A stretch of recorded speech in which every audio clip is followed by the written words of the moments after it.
પ્રગટથી જ્યાં ધ્રાંગધ્રામાં પોલીસના બાતમીદાર પર હુમલો થયો છે। દારૂની બાતમી મામલે એક જૂથે પથ્થરમારો કર્યો અને પોલીસના બાતમીદાર પર હુમલો કર્યો છે। તો આ પથ્થરમારાની ઘટના બની છે। પોલીસના બાતમીદારના ઘર પર 10 થી વધુ લોકો તૂટી પડ્યા। શખ્સોએ 2 કાર અને બાઇકને પણ નુકસાન પહોંચાડ્યું। મકાન પર પથ્થરમારો થતા ઘર વખરીને નુકસાન થયું છે। महत्वનું છે કે ગુનેગારોને હવે પોલીસનો ખૌફ રહ્યો જ નથી તેવું લાગી રહ્યું છે।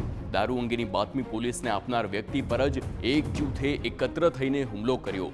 પોલીસ આવા અસામાજિક તત્વો સામે કડક કાર્યવાહી કરે તે જરૂરી છે તેવી માંગ ઉઠી છે।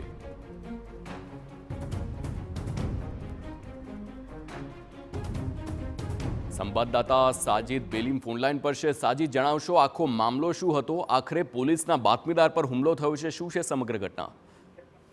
તો વાત કરવામાં આવતી છે ધ્રાંગધ્રા શહેરની અંદર જે વાત કરવામાં આવે તો હાલ જે દારૂ અને જુગારની બંદી છે તે ફાલી ફૂલી હોય તેમ કહી શકાય કે હાટડીઓ અનેક જગ્યાએ ફાલી છે। ત્યારે આજે 2 પરિવારો છે તે 2 પરિવારો વચ્ચે જ્યારે ઝઘડો થયો હતો અને જે દારૂની બાતમી આપવાની હોય તેવો વહેમ રાખી અને આ એક પરિવાર ઉપર હુમલો કરવામાં આવ્યો ત્યારે કારને અને ઘરને નુકસાન થયું છે અને ઘરની કેટલી ઘરવખરી છે તેને પણ નુકસાન થયું છે। જાહેરમાં આવા પથ્થરમારાના બનાવો બનતા પોલીસની કામગીરી ઉપર પણ હાલ તો સવાલો ઉઠ્યા છે। ધ્રાંગધ્રા શહેરની અંદર અનેક વખત મારામારી અને દારૂ વેચાવો, દારૂ પકડાવો જે ઘટના ઘટે છે ત્યારે પોલીસ હાથ ઉપર હાથ રાખીને બેઠી હોય તેવું લોકો વિચારી રહ્યા છે। જી બિલકુલ સાजिद, સમગ્ર માહિતી બદલ આભાર।